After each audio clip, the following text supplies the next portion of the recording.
the Board of Administration open session, and we will start with roll call. Teresa Taylor. Here. David Miller. Here. Deborah Gallegos for Melita Cohen. Here. Michael DeToy. Here. Frank Ruffino for Fiona Ma. Present. Arena Ortega. Jose Luis Pacheco. Present. Kevin Palkey. Good morning. Ramon Rubacava. Present. Yvonne Walker. Melissa Willett. Here. Dr. Gail Willis. All right, thank you very much. With that, I have asked David Miller to lead us in the Pledge of Allegiance.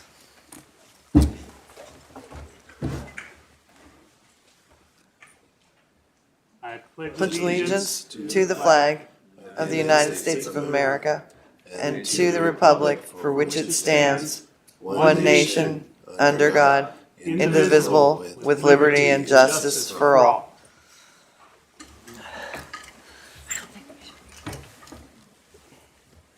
All right, thank you very much, everyone, and welcome again. Good morning. So Women's History Month is this month, and earlier this month we celebrated Women's International Day. Both acknowledge and focus on contributions that women have made to history, to culture, and society, and they bring attention to important issues such as gender equality, discrimination, and equal pay. It is a time to celebrate and acknowledge the often overlooked role of women in U.S. history. This year's theme is Moving Forward Together, Women Educating and Inspiring Generations. The theme celebrates the strength and influence of women who have dedicated their lives to education, mentorship, and leadership. While there are many inspirational women, the work of women educators has been a driving force in the progress of education systems not only in America, but throughout the world.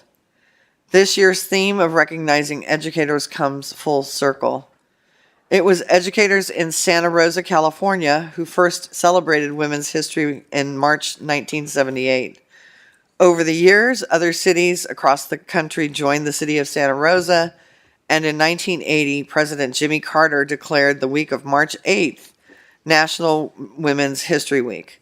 Congress made it a month-long celebration in 1987. And that's why we celebrate Women's History Month, to take a moment each year and celebrate the achievements that women have fought so hard to achieve and to rededicate ourselves to tackling the challenges that remain. And I am proud to serve on this board that consists of a majority of women, and I'm proud that this organization is led by a woman. I'm also proud of all the women at CalPERS whose contributions every day make our organization a better place, and I thank you for everything that you do. And then let me add a congratulations to our CEO, Marcy Frost, who was recently named to Barron's 100 Most Influential Women in the U.S. Finance list for a second time. And thank you, Marcy, well deserved. Last month, we recognized our friend and colleague, Lisa Middleton, who is no longer a board member. We prepared a resolution for her acknowledging and thanking her for her contributions. And I'd like to share a few passages with everyone today. Whereas Ms. Middleton brought a wealth of experience, insight, and leadership to board discussions as a former mayor of Palm Springs, advocating for interests of all local government and employers, and whereas she served as the first openly transgender person on the CalPERS board, consistently advocating for the ideals and values of diversity, equity, and inclusion, whereas she was often a voice of reason in the midst of complex policy discussions that had lasting consequences for members and employers. Now, therefore, be it resolved, the CalPERS Board of Administration, individually and as a body, express our sincere appreciation to Lisa Middleton for her many contributions and outstanding service to the system, and extend our sincere best wishes to her in her future endeavors. And we will make sure to get this to Lisa. Thank you so much. And with that, I will turn this over to Ms. Frost for her CEO report. Thank you, President Taylor, and good morning to all of you. I want to briefly update you on two initiatives, as well as be able to speak a little bit more about our climate investments. So earlier this month, we did open registration for our Catalyst Conference that we co-host with CalPERS. This year, it will be held in Sacramento. If you want to put a save the date on your calendars, it'll be May 12th and 13th. We have capacity for about 800 registrations, and we are currently at 20% of that number. So still time to register, and I do expect that we will continue to have some pretty strong interest, and I'll keep you updated on our progress. This event pairs funders as well as those seeking to be funded, puts everyone together in a single location. The format from our last Catalyst event, we received very strong positive feedback about pairing up funders and those seeking to be funded in more like the speed dating style, to lack of a better term for that. Although the format is a bit different this year, it still really is to do the networking, giving access to people, express their innovation, teach them how to do pitches, and so we're really excited about offering that event again in May. Several of our emerging and diverse managers have expressed their concerns about organizations stepping away from commitments, and so the timing of this event I don't think could be any better. These commitments have been made by CalPERS and others and have always been made based on careful fiduciary review. We provide opportunities to our broader investor community, which will provide value to our 2.3 million members. Ours has always been about opportunity, has never been about preference. So I also mentioned last month that we launched a new recruitment campaign with advertising in the Sacramento, Bay Area, and Los Angeles markets. Hopefully, as you've driven on some of our freeways or highways around Sacramento or the Bay Area or Los Angeles, you've seen some of our team members on these billboards. Team members who very confidently and proudly are expressing their views of working at CalPERS and CalPERS being an employer of choice. While the campaign has only been running for about 3 weeks, early results show that it is driving traffic to our website and our career landing page. We had more than 153,000 sessions on our website, with about half of those visitors spending time with the information we make available about job opportunities and resources. The campaign will run through the end of May, so we should have more meaningful results for you in the next couple of months. I thought I would share some of the key recruitment messages and some of the associated branding that we put in. So I'll talk about 4 of the areas. One is we put a healthy focus on equity that really highlights the health equity work that the health program is doing. Inclusivity is key to our investment strategy. Inclusivity is in our DNA, and building better together. So hopefully you will have an opportunity to see more of those. If not, I will spend a little bit more of my time in April going through the campaign, going through the DEI framework and the associated results over the last 12 months. So on climate, so this will be my main focus. It is a topic that captured much of the public comment, or some of the public comment on Monday. We certainly had a lot of public comment yesterday as well. During Monday's meeting of the investment committee, that's really climate change and our investment thesis in responding to climate changes. As you may remember, 1 year ago, our colleague, Michael Cohen, was selected to serve as the chair of the Climate Action 100 Plus Committee, an organization that CalPERS helped create, and we remain committed to helping it succeed. Climate Action 100 Plus selects a new steering committee chair every 12 months, and Michael's last duties in the role will take place this week. I want to begin by thanking him for his work in representing CalPERS and our investment beliefs. It hasn't been an easy year. Climate Action 100 Plus has found itself battered by the crosswinds of partisan politics. On several occasions, critics overlook clear, consistent guidance that the organization's signatories act independently.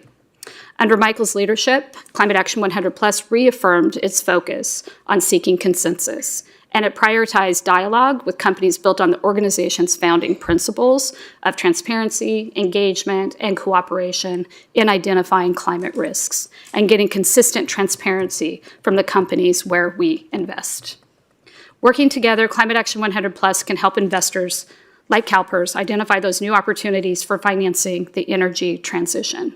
And that effort is exactly what members of the public told us they wanted when they showed up here on Monday to talk about climate change. So just a moment to thank Michael Cohen. He will remain a part of the steering committee, but will step down as its chair. So we did hear loud and clear this week from members of the public urging CalPERS to find those new climate investing opportunities and to shed some of the assets on which we rely now. I can assure those who speak up, we did hear you and we share your goals. But it's how we achieve those goals where we might take issue with some of what was said. Addressing climate change is an imperative, but so too is the fiduciary duty of CalPERS. And that duty requires a diversified portfolio that can provide retirement benefits far into the future. We believe that a pro-investing approach to climate change means more than just betting on today's green companies. It means investing in technology that might, for now, be an up-and-coming side project for a company. 2 weeks ago, a new activist group in California did publish a report that took issue with CalPERS' efforts to define and track our pro-climate investments. But there's no single standard for doing that, and I'll come back to that issue in just a moment. First, however, let's remember that our $100 billion climate action plan is a pro-investment plan. It is not a divestment plan. Divestment would put symbolism over substance. It would mean placing arbitrary goals above the opportunity to help finance nothing short of a global energy transformation. It would also mean fewer investment opportunities, less diversification, and a high-stakes gamble for millions of California public sector workers and the employers who contribute to their retirement. A good investor places their money in what's going to grow, what has the potential to produce competitive returns. But you wouldn't know that by the report that was issued 2 weeks ago, a report with several faulty conclusions that were accepted as fact by Bloomberg News. The accusation was that CalPERS thinks oil drilling is a climate solution. But the report's authors know that's not really true. For almost 2 years, our team has been consulting with outside analysts on how to best count our baseline investments in pro-climate technologies. Some of that technology is being developed by traditional energy companies in which we invest, and we believe it's reasonable to assign an investment value to that technology.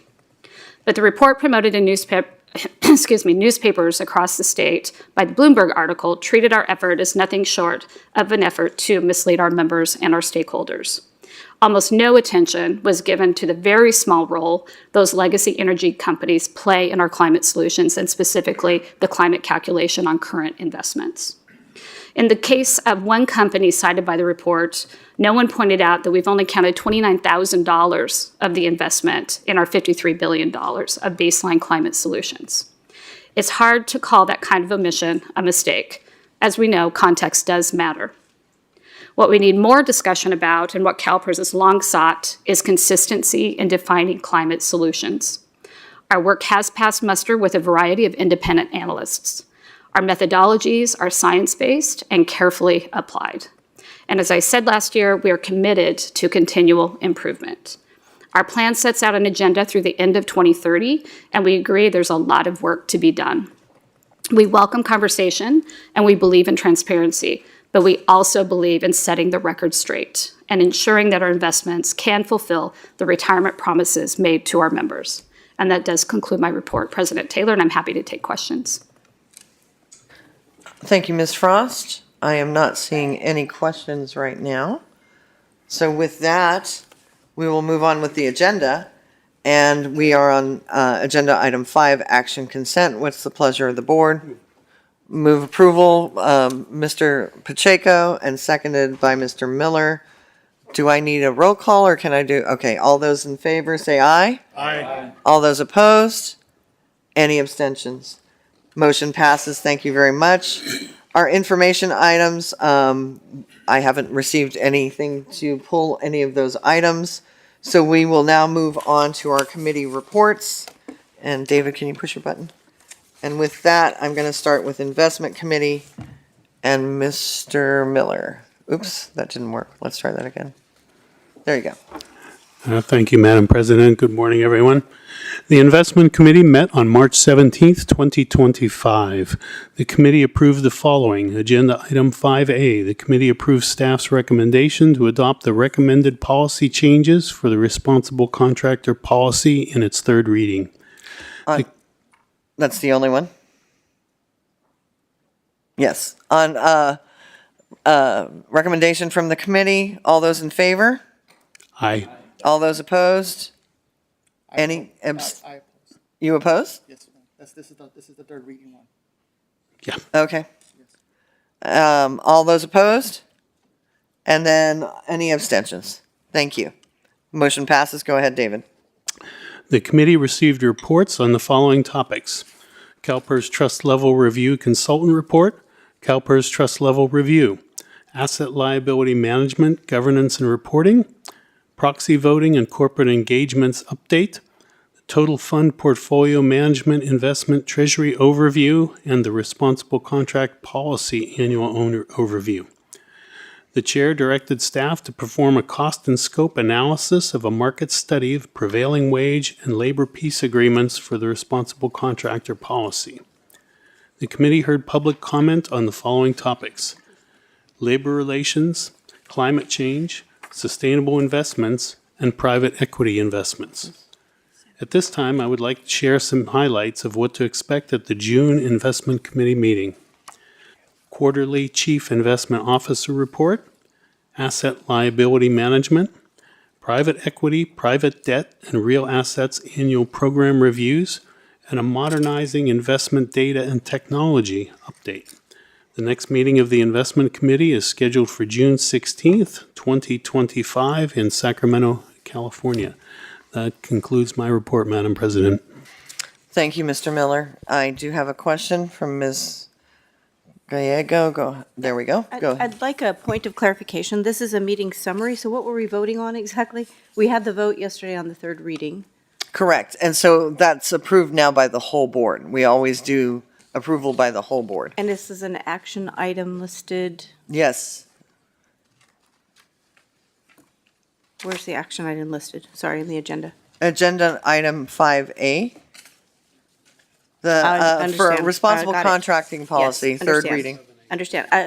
I'd like to amend my vote then, please. Can we do that? To abstain, To abstain? yes. So we have one no and one abstention, is that correct? Okay. Go ahead. As a general matter, the investment committee does not need the full board to review or vote. Because we already all voted, You're- yeah. You're a body of the whole, so the vote is what the vote was, yes, on Monday.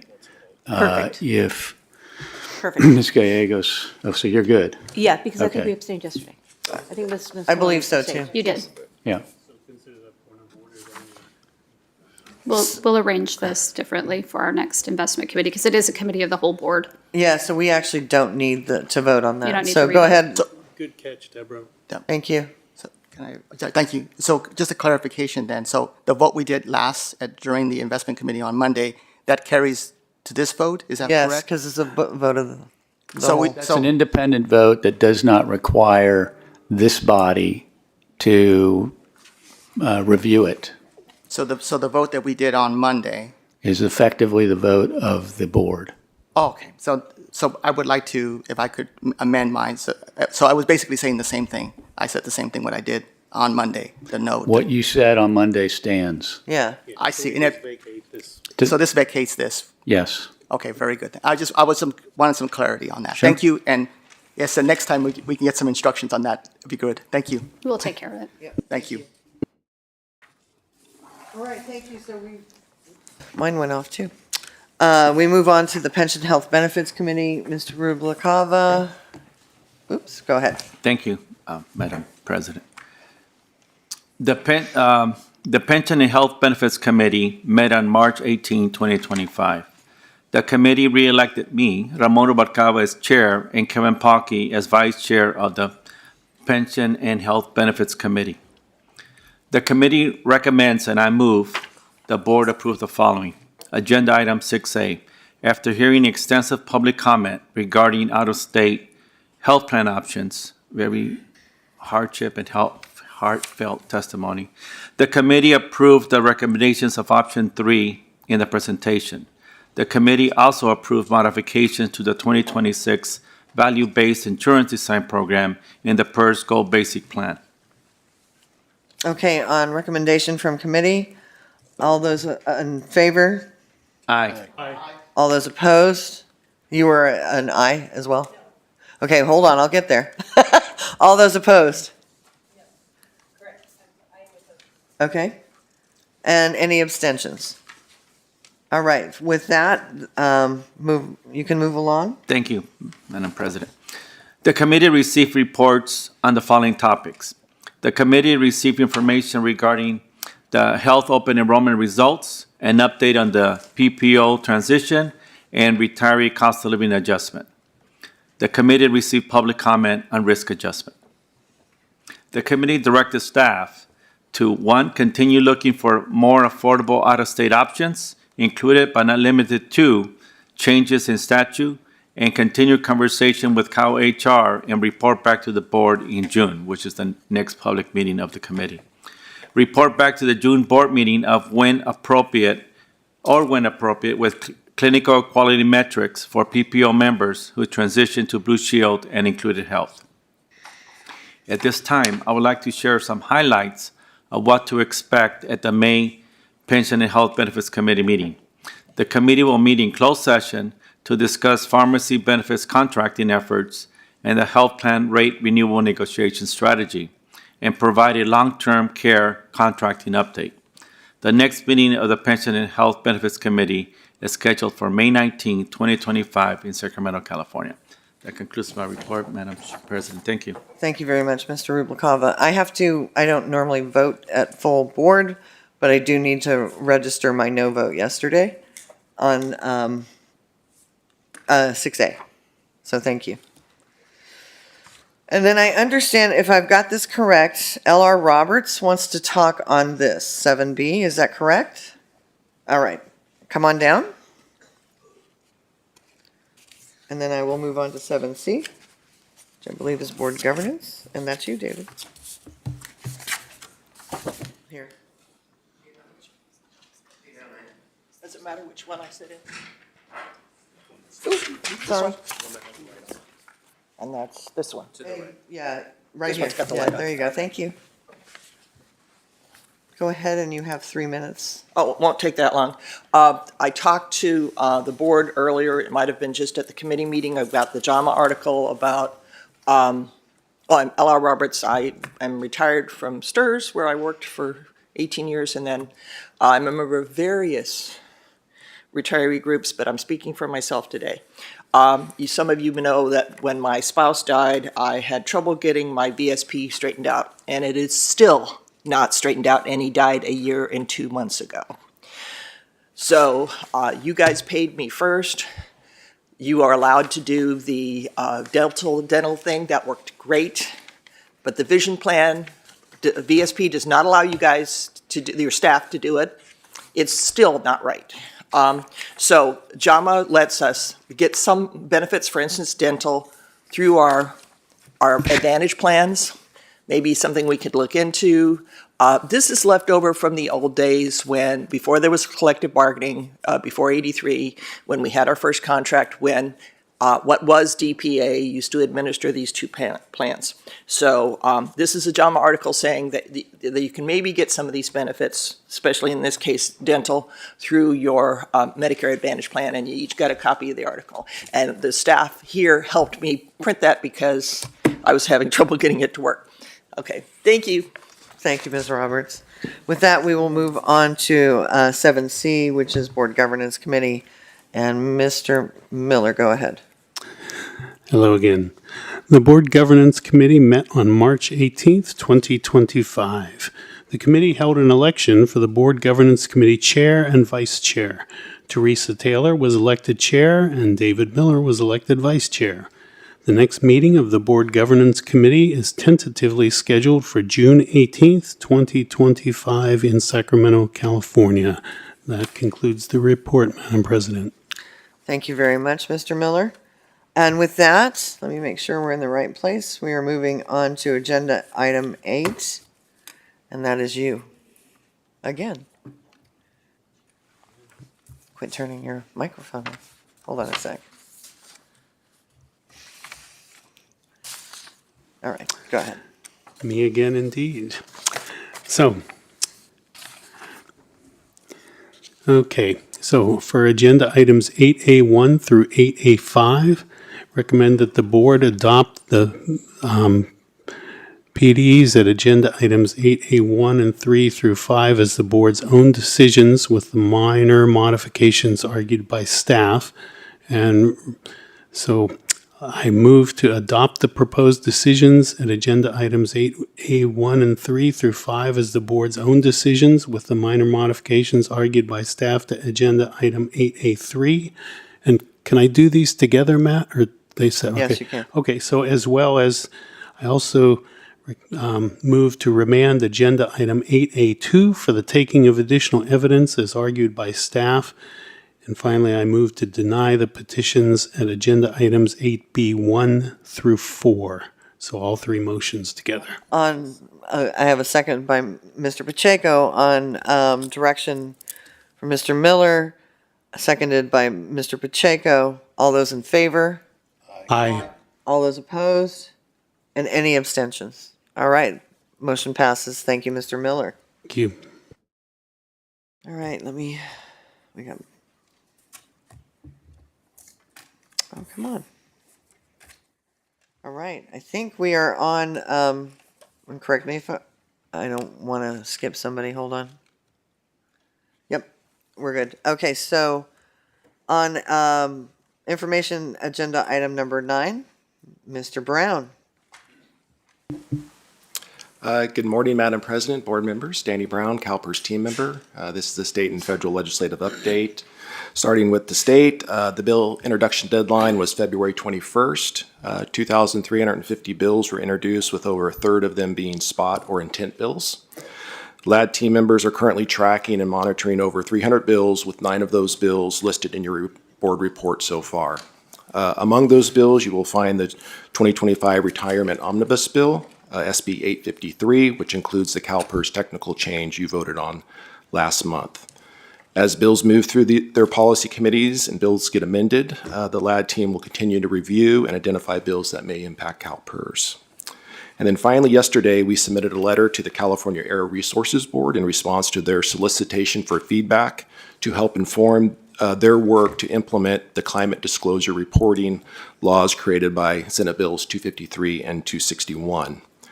In our response, we urge CARB to prioritize harmonization and interoperability with the International Sustainability Standards Board standards. This will help ensure consistent, comparable, reliable, and decision-useful information for companies and investors navigating diverse reporting requirements. With that, I'll switch to the federal update. Chris Page from K&L Gates will be joining us via Zoom, but before I turn it over to her, I wanted to provide a few updates. First, on GPO and WEP, last month I mentioned that the Social Security Administration indicated it could take more than 1 year to adjust and pay retroactive benefits. They have since announced that they will immediately begin to pay retroactive benefits and increase ongoing monthly payments for most impacted retirees, with only the most complex cases taking up to 1 year. Basically those that they can't automate, that they have to do by hand.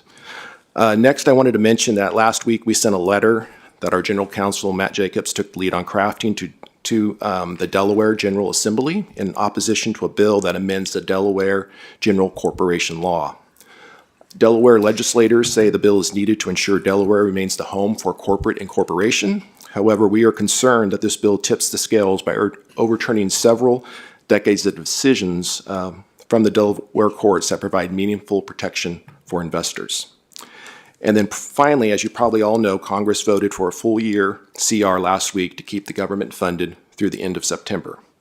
I will leave the political discussion to Karishma, but I did want to highlight that the CR included extensions of several telehealth provisions that will benefit our traditional Medicare members. While this is only a temporary fix, it does give time for some legislative bills that are going through Congress now to see if they can get through and extend these provisions through 2026. And with that, I will turn it over to Karishma. Thank you, Daddy.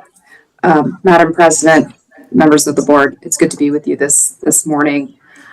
As Danny mentioned, one of the key issues that Congress has been working on is thinking through the federal funding of government. And as Danny mentioned, late last week, Congress came to an agreement to continue the current level of funding of government through the end of this fiscal year. So that means the government now has been funded.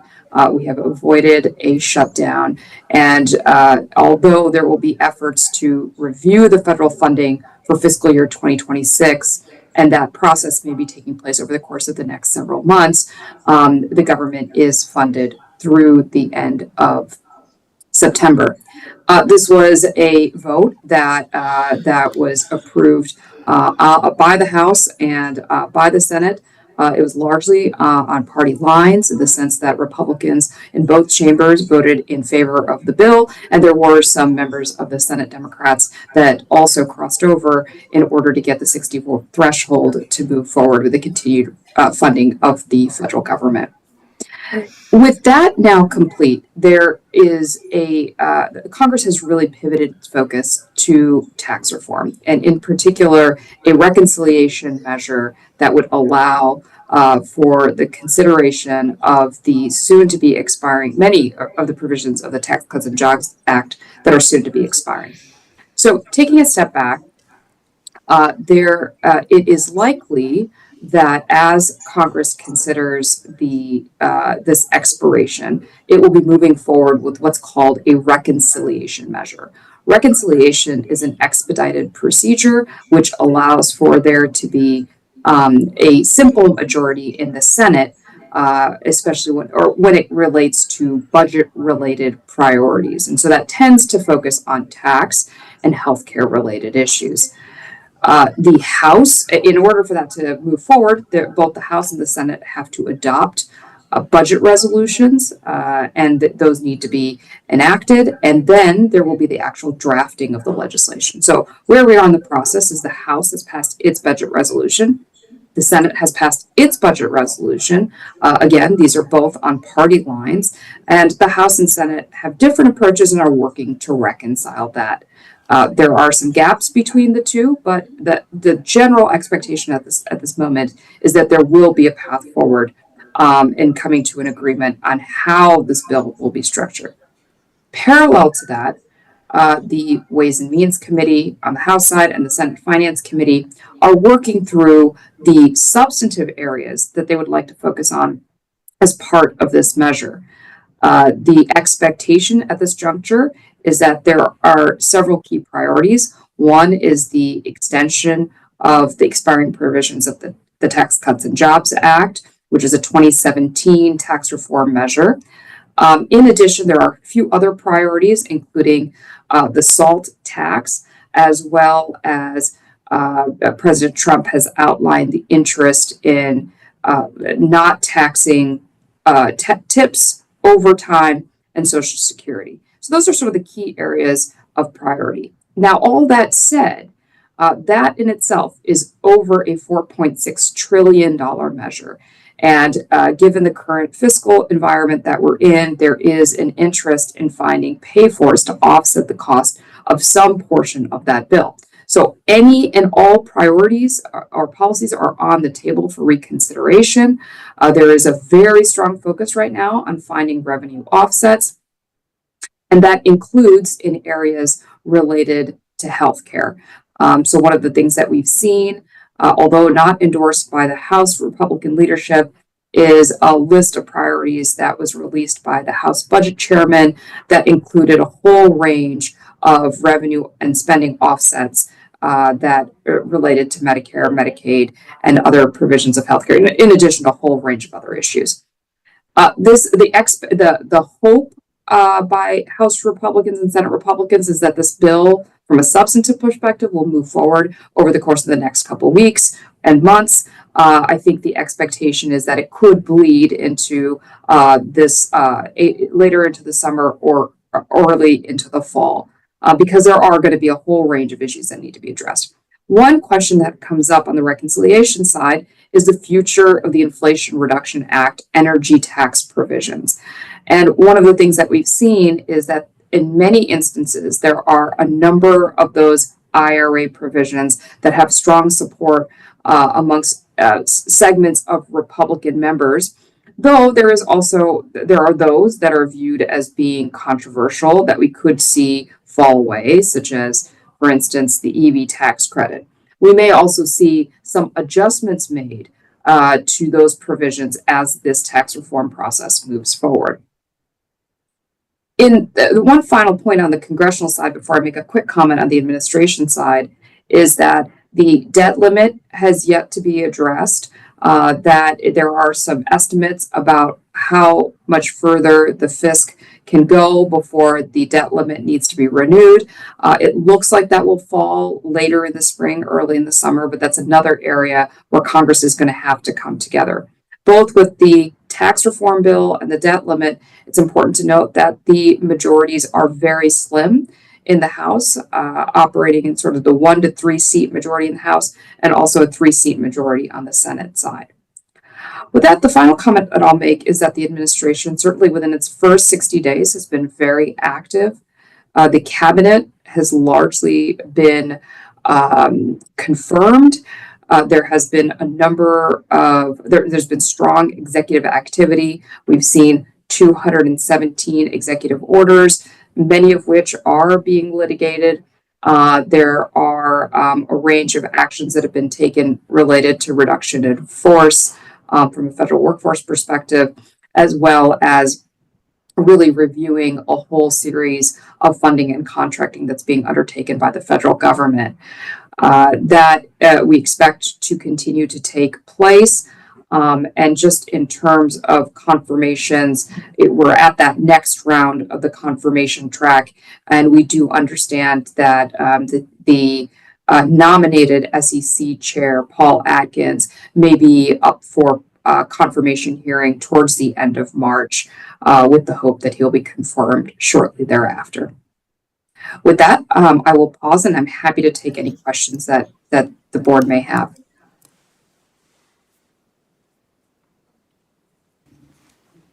I am not seeing any questions. That's a lot, and I will say it's to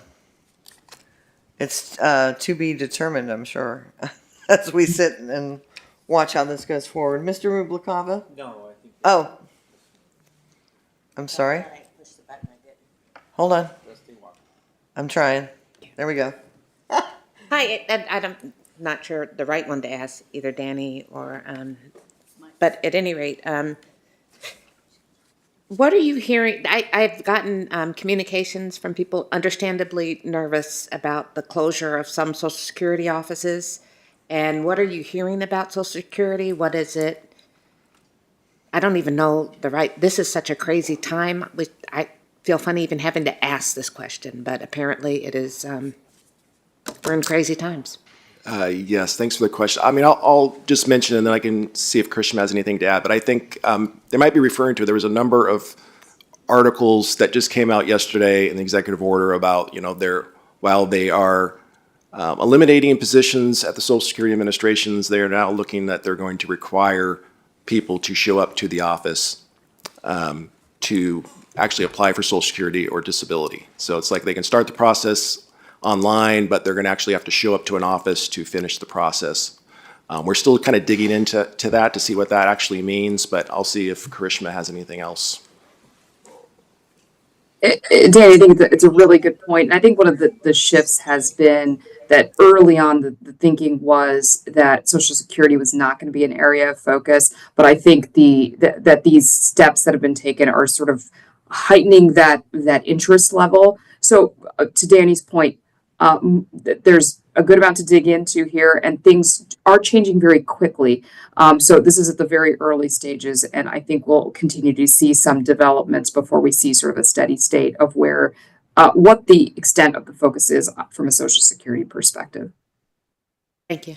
Ms. Walker, also, I thought I'd mention that Social Security typically comes to our CBs, and they have not been able to make the last couple of CBs. So our team has been answering the questions as best as they can and have been referring them back to the Social Security Administration. They are able to take the virtual questions if we have a virtual CB, but they will not be able to travel to our CBs at this time. Yeah, I appreciate, and I know that we're going to do everything that we can, but some things are out of our hands. Yes. And so it's just something that I have a heightened awareness of. And so if anything developed, I'd appreciate the board being told, or informed would be the right word. Thank you.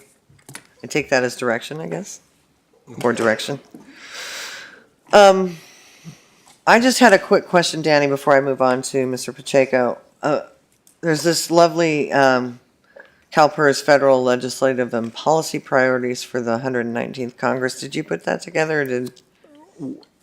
Yes, well, we did it collectively, but that's actually the next agenda item. Okay, I just want to, because it's very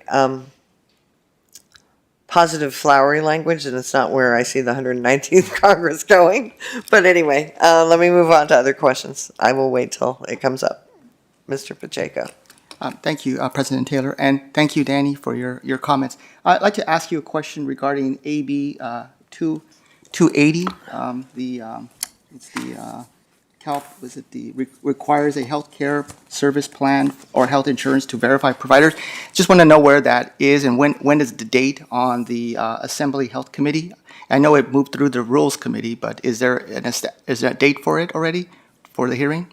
I do not know off the top of my head. I'd have to look and get back to you, but not sure if it's been scheduled for the hearing. Has there been any sponsors already added to it, or is it too early to tell? We are just in the stages of, kind of digging into these bills, talking to the relevant stakeholders, the author's office. So I'm sure it has. I mean, this bill is a repeat from last year, so I'm assuming it has the same sponsors as last year and supporters.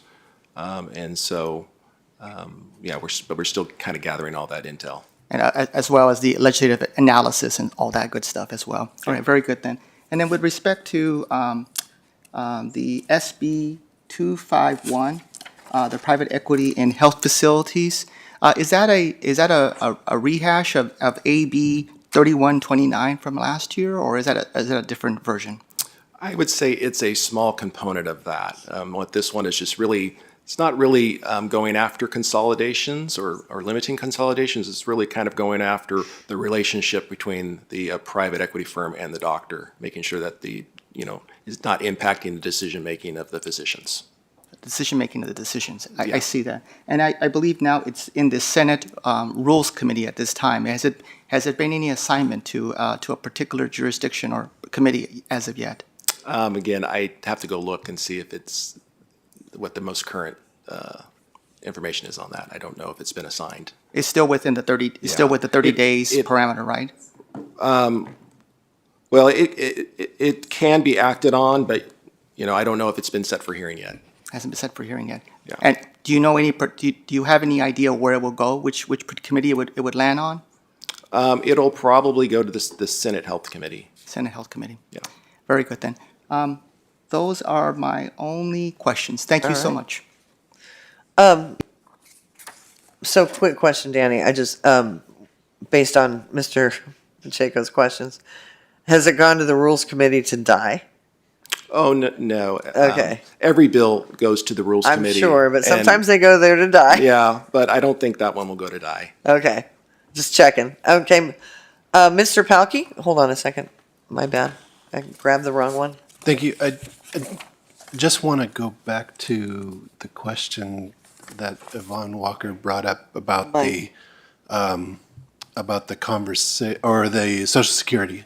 So if people are required to go into the office to finalize that process, does that mean that they're going to increase the amount of offices? No. I think that is a good question. Again, I think as we see a lot of things that are coming out of the administration, it's like a big announcement, and then you have to wait a few weeks to see what really happens, maybe. But I think that's the question: is how if you're going to increase the amount of traffic in these offices, how are you going to do that by closing offices and eliminating staff? I mean, it doesn't seem to add up.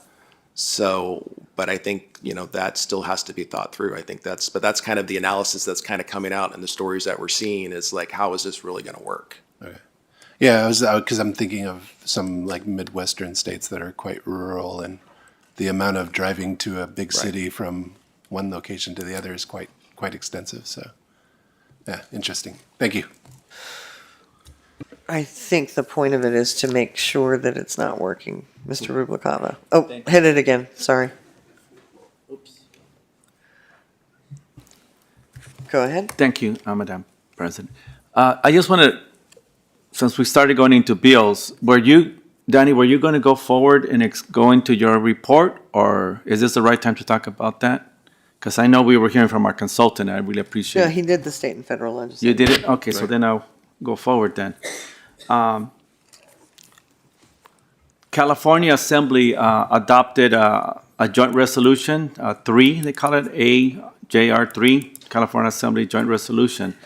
And in essence, what it says, it calls on I'm reading from the Legislative Council's Digest, it calls on the state representatives in Congress to vote against cuts to and proposals to privatize Social Security, Medicare, and Medicaid. And it further calls on the President of the United States to veto any legislation and bills to cut or privatize these programs. And given that, I know we haven't got to it, but the President, our board president alluded to the federal legislative priorities, which is very well written. There's a section on retirement security, and there's a section on protecting and coverage and promoting a robust public health infrastructure, which includes Medicaid and CMS services and what have you. So I think it would be appropriate for this board to endorse this assembly effort on our members' behalf, and I so move. Madam Okay. President. I want to make sure, Matt, this we can vote on. I don't know that it's part of the report or not.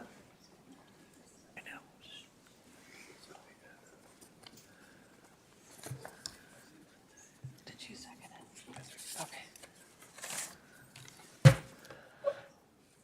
Assembly Resolution 3? Assembly joint, it's Oh, joint resolution. joint 3. resolution. Okay. It's Assembly Joint Resolution 3. It was introduced on March Go the ahead. 3rd. What you can do, since it was, excuse me, not on the agenda, is direct, excuse me, the CEO to write a letter in that regard to the Assembly. Okay. That would be board direction, I would hope. Yeah, so that is board direction for you to do that. Thank you, Matt, That and we thank you. support this. Thank you. I assume we all support this? Go ahead, Deborah. I'm sorry. I see that questioning look on your face. Go ahead. Yes, without time to dig into it and do some research, I can't say that we support it or not support it. But I'm glad we're not taking a vote because I'm not prepared to vote on something Okay. that's just put on without it being on the agenda. Can I have board direction also to make sure that we get the resolution sent out to the whole board so we can look into it?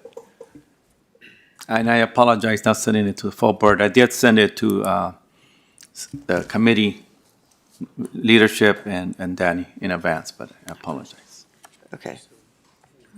So Danny, depending on timing, another option would be we could bring it back in April to Board of Admin, where you could actually take a vote on it at that time, or you could leave it with committee direction for me to write a letter in support. Given the fast pace, I think Yeah. a letter Okay. would be appropriate. All right?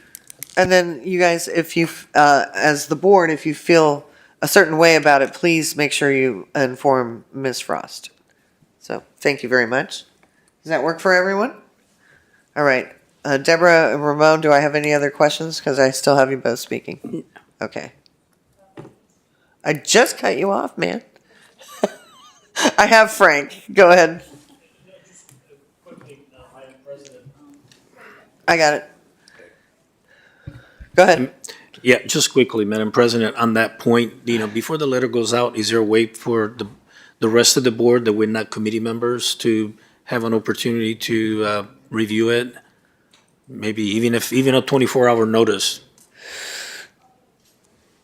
I can definitely send you an advance copy. Perfect. Yeah. Thank you. All right, great. I think we resolved that. All right, Danny, go ahead. Would you like me to move to the next agenda item? Yes, please. Okay. I think we're done over here, yes. All right, Danny Brown, CalPERS team member. This is agenda item 9B, federal legislative and policy priorities. Just want to start by providing an overview of our 2025 federal legislative policy priorities. At the beginning of every new Congress, my team engages with our program experts across the enterprise and our federal representatives to update existing priorities and develop new ones. These priorities are based on CalPERS board-adopted policies, principles, strategic, and business plans. My team and our federal representatives from Investments K&L Gates and our health representatives, Impact Health Policy Partners, then use these priorities as a guide to identify and monitor policy issues being debated in Washington and then engage as necessary. As you probably noticed, many of the priorities have carried over from last session, but we have added a few and deleted a few. In the investment space, we will continue to advocate for enhancing disclosure in areas like climate change, human capital management, and corporate governance. New areas of focus included advocating for equitable credit risk assessments of pension funds, enhanced climate risk reporting in the insurance industry, transparency and risk-based regulatory frameworks for the use of our artificial intelligence, and modernizing our energy infrastructure. In the health area, we maintain our focus on lowering prescription drug prices, curbing anti-competitive practices, improving behavioral health treatment, and promoting healthcare system improvement.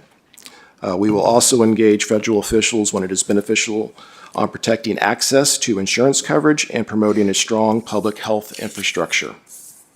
And in the retirement space, we will maintain our focus on protecting defined benefit plans and advancing retirement savings and security for all workers. As for deletions, we have removed areas that we have accomplished last session, such as order routing regulations, surprise billing, and the repeal of GPO and WEP. And then as Ms. Taylor noticed, they are very positive. I think we tried to stay positive, but I think the thing is that we can always oppose things that go against what we're trying to accomplish. So rather than writing a bunch of policies to say what we're going to oppose, we thought we'd focus on what we were going to support, but knowing that we could always flip these around. With that, it ends my prepared remarks, and I'm available for questions along with Krishma Page from K&L and Chris Jennings from Impact Health. Danny, thank you very much for that. It was really a good report, and I have printed it at home so that I can see what we can keep track of with all of this stuff moving so quickly. Because it's moving so quickly, how are we supporting our priorities? How, are we just waiting until something happens? How are we doing that? Yes, thank you for the question. I mean, I think part of it is relying on our federal representatives to kind of help us know which things to focus on and not necessarily get captured into all of the stuff that's flooding the zone, as they say, floating the zone. And even when we're speaking with some of the congressional office staff, I mean, they're kind of trying to figure out the same thing and trying to figure out which things to react to and which things, to wait on.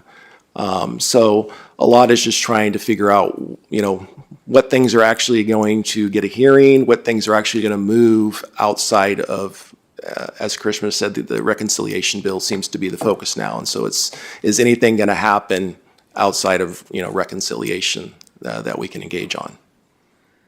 Okay, and so for example, as we talked about Social Security here, as they move, which I don't know if it's still funded in the resolution or not, but as they move to close offices, they almost tried to close down the phone system, which many of our seniors use. I find it better sometimes. Depends on the wait time. Better than digging for things in the website. Their website's not the most user-friendly. Anyway, as they move to do this, how are we supporting the idea of retirement security and protecting Social Security? How does K&L Gates deal with that, or what's our direction to them? Is there any direction? Do you want Marcy to... Danny can talk about the engagements that we have been having, going out to visit key, individuals who would have some authority over these decisions. And we've sent parts of the team out to do that, to clarify what the CalPERS position would be on these really important policies. I will ask Karishma and Chris to talk about their interactions with those key individuals as well. Okay. But these are the priorities, so we need you to give us the nod that these reflect the priorities of the board. And then what the team goes back and does is we do a lot of letter writing to particular congressional delegates, expressing our viewpoint, expressing a support position or a non-support position. In some cases, might be more of that over the Right. next few years than the support positions. But we also make sure that we go out and spend time with those key individuals who are making these policy decisions to make sure that CalPERS is very well represented in our viewpoint. And that covers the investment side, that covers the healthcare side, and it just covers generally everything that CalPERS cares about. Okay. And I appreciate that. The general feeling of the board, I think we all had an opportunity to read this, is yes, please move forward. I'm not hearing any no. Ramon, go ahead. Wanna Go ahead. comment? And I have Jose Luis as well, so go ahead. Thank you, President. And then we can hear from, No, I too follow on our president's comments. This is a very good document. I think it's well written, and I think it's appropriate that it be positive, because as our Drew, I heard him at a conference, and we need to look at the opportunities, and I think that is correct. I especially appreciate how we have a section on technology and speaking for transparency and guardrails around cybersecurity and artificial intelligence. I thought that was very appropriate.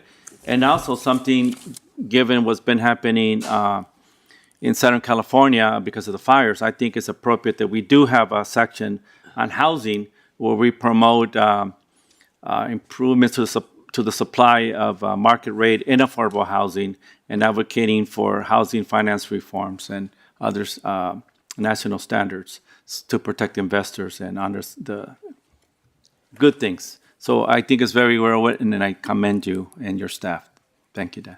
And thank you, Madam President. thank you, Mr. Rubalcava. Mr. Pacheco. Yes, thank you, President Taylor, and thank you, Danny, for your presentation on this. I'd like to ask you a question about, elaborate more on the insurance part of the priorities. I know that you're saying that you want to play a critical role in promoting efficient and equitable markets, particularly as climate change intensifies the frequency and severity of extreme events like wildfires, like the ones in the LA area and so forth. Just wanted to know what you meant by that, if you can just elaborate more. It's on page 2 of 8. So Danny, maybe you could give us kind of where we see ourselves moving this. Yeah. Because it is climate related and we know the administration's stance on that. Yes. Yes, I think part of it is just making sure that there is a strong, viable insurance market because, our investments that we have rely on insurance. So I think that's part of it, is just making sure that there is a competitive, regulated insurance market. They're focused also on climate, but, making sure that there's regulations or where the government can get involved to make sure and prop up the insurance market, especially around homeowners and home insurance and building insurance. And that's actually really important. I've read in the news, I believe the largest insurance company, I think State Farm Insurance, wanted to leave or not leave, and they've had some discussions about with the insurance commissioner. So yeah, I think this is a really positive approach and so forth. So I really find this information. Regardless, I also think that the other material, I believe there's another item on corporate disclosure. I also appreciated that as well. Is that sort of aligns with the SB 261 and 253 as well, with trying to expand on that? I think as far as it's similar. I think what we're hoping for is kind of a universal corporate disclosure, and right now you're kind of have this piecemeal approach, or it's looking to be a piecemeal approach, but we're hoping that at some point there'll be the disclosures will be the same across jurisdictions. Thank you, Danny. I just want to say I really appreciated these priorities, and I also am looking forward to the positiveness and optimism of these priorities. Thank you so much. That's all. Thank you. Danny, I just want to make sure that he mentioned State Farm, but there are other insurers that have threatened to leave California after the wildfires. I think there's a fire in Oklahoma right now where the same thing is going on. We're aware that right now climate related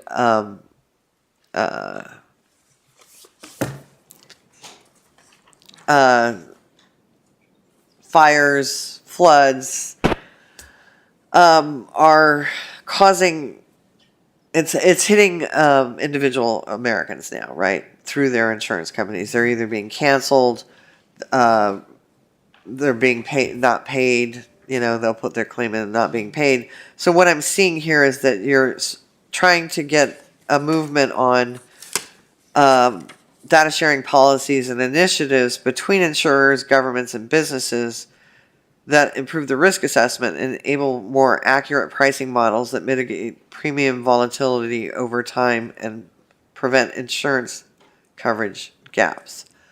I am totally for this, and I hope that we are working with the state as well on this, because we obviously have many wildfires now that climate change is really impacting us, and we have hotter summers, longer fire seasons.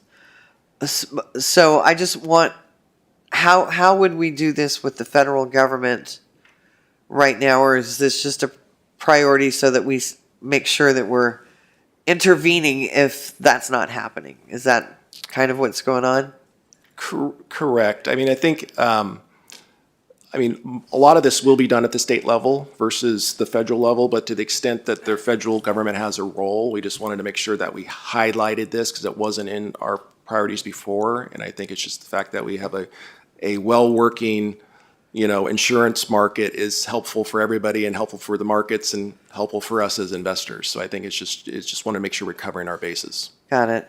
Yeah, because these extreme climate events are happening more often. The fact that this happened in the winter for Los Angeles, and then it's early spring in Oklahoma, and they have huge, which I haven't heard of wildfires in Oklahoma before, along with our flooding, hurricanes, etc.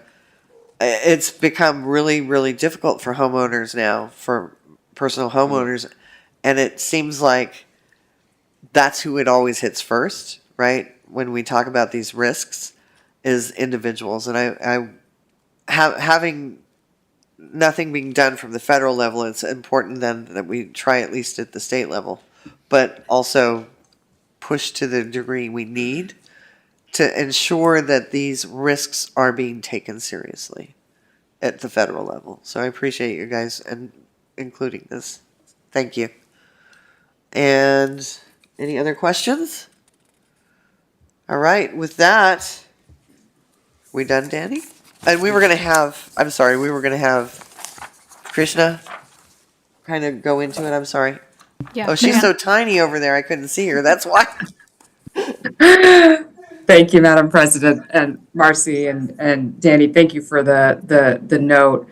I think one of the things that we are very enthusiastic about is that over the course of many years, CalPERS has built very good, solid relationships on a bipartisan, bicameral basis on the issues where you all have demonstrated strong thought leadership. They have been strong, constructive relationships. And, part of our charge is to ensure that as there continues to be turnover in Washington, D.C., that those either of members or of staffs, we're staying before key policymakers in a structured, consistent way to ensure that, again, CalPERS is sharing its views and also has again those strong relationships. Here at KNL, we are a 24/7 operation. We know that there is a lot that is happening in the federal space that is going to be affecting investment policy. Me, Dan Crowley, a number of members of our team are really covering the bases of not only legislative activity, but in terms of the administration's activities and really looking around the corner and the trends that we see.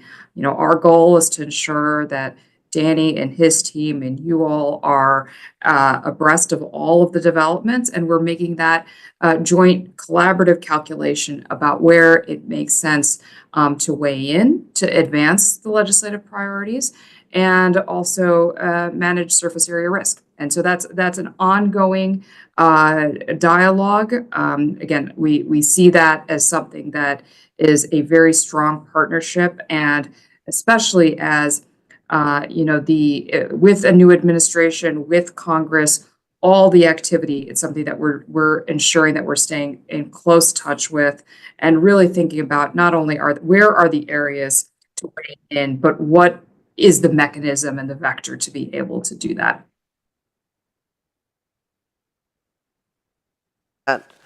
I'm not seeing any questions. Chris, did you want to add anything?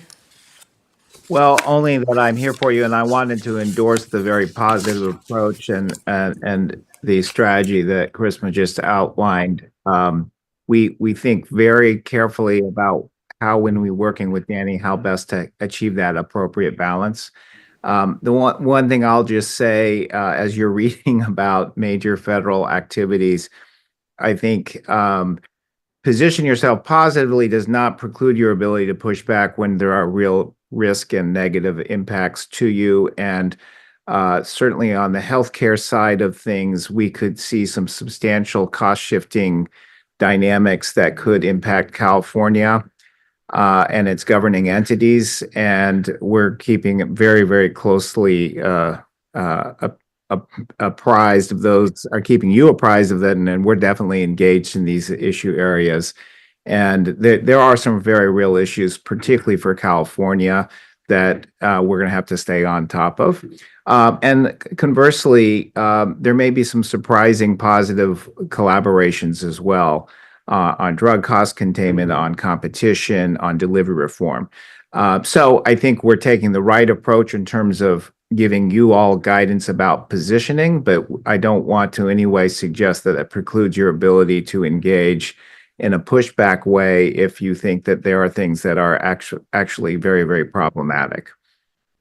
All right, thank you guys. We appreciate your help with us and your input. And with that, Danny, thank you very much on your report. And we will move into agenda item 9C, summary of board direction. Yes, I noted two. The first is keep the board informed of any developments with the Social Security Administration, as well as identifying any potential impacts to our members. And then second is to send a letter to the California congressional delegates in support of AJR 3, that we had endorsed those assembly efforts, and I would provide an advance copy to the board before that was sent. Thank you very much. Anything else, board members? All right, sounds like you got everything. Thank you so much. With that, we do have public comment on 9D, and that's Willett Jacobs. I'm sorry, JJ Jelensik. You both can come. Well, JJ's here first, so let's do JJ.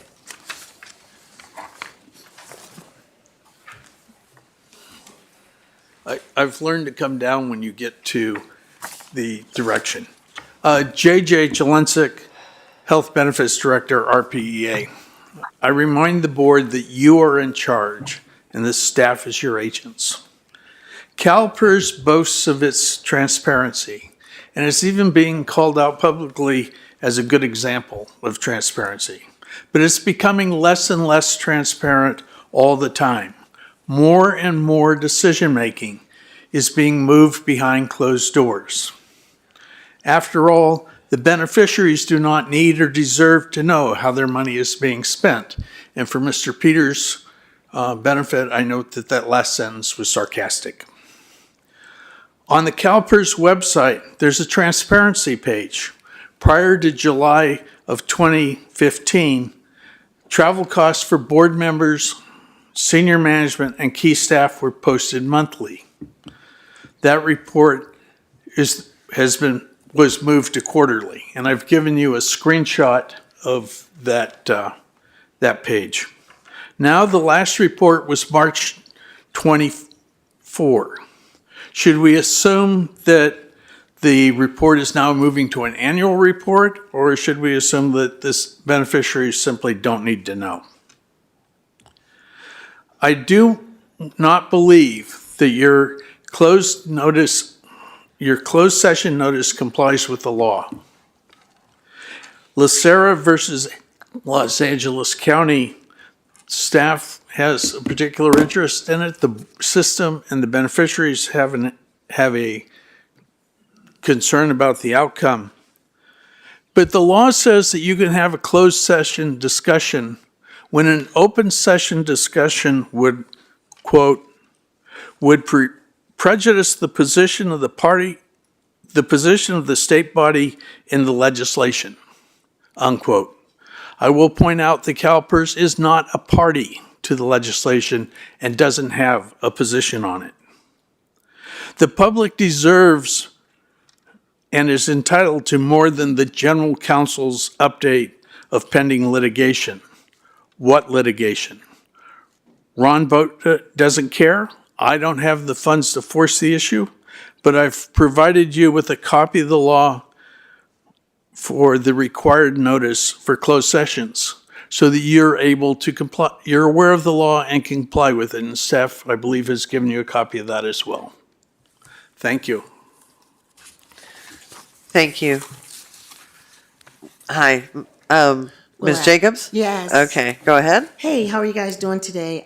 First, I want to give honor to God that He kept me this long, 70 plus years, to come before this honorable board who took the time to look into my issue, and I appreciate it so much. It's been a long road coming. I had requested that I be paid under the Davenport decision relative to my money being used to fund a benefit that was fully funded by the employer. And that was in November of last year when I was here with you, and you requested that the executive officer look into it. Well, I received a letter from the legal department that from Ms. Elizabeth Yellen, giving me a copy of the transcripts and also a request for a refund of my contributions. So it's safe to assume that I do have contributions. I appreciate that. But what I would like to do is to have my funds paid in a manner upon which I requested back in 1998, which was the unmodified allowance, which I gave you guys a copy of it before. And I do not want a refund of my contributions, but I would like to be paid as contracted, which is my service credit of 8.899 years of service. My 2.5 benefit factor comes to 22.2248% of my $3,114.13, or $715.07 a month, added into my disability, added into my industrial disability that's fully funded by the employer. Since it's my money to request how I want to be paid, that is my option to have the unmodified allowance paid as I requested back in 1998. And another thing is I hadn't, and I know that you had gotten a copy of it, and I was looking for a response, and this was my response from the legal department. And I don't understand, I'm assuming that's what it was. So that's why I'm here, to not get a refund, but to be paid my benefit. Okay, so the best I can do is direct you, or direct our staff to get in contact with you. Well, yeah, would they please? Because 4 months waiting was a long time. All right. All right, thank you. One other thing. So I just want to know, am I entitled to my benefit? I can't answer that question from the board, ma'am. Okay? Okay, because this... We'll have someone contact you. They will? Yeah. I appreciate it. Okay, all right. Look forward to hearing from you this time. All right. Thank you very much. Thank you. Have a blessed day. Bye-bye. All right, so with that, I'm going to recess our meeting and move into closed session for items 1 through 3 from the closed session agenda. This will include the following litigation matters: Lucera v. County of Los Angeles, case number S286264, California Supreme Court. We will also receive the General Counsel's update on pending litigation. After the closed session, the board will reconvene in open session with that, I thank everybody for being here, and we look forward to seeing you at the, if you don't return to open session, we look forward to seeing you at the next Board of Administration meeting that's scheduled for April 14th and 15th. Thank you very much. And I'm going to ask that we take 10 minutes to get, or a 10-minute break.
Ooh.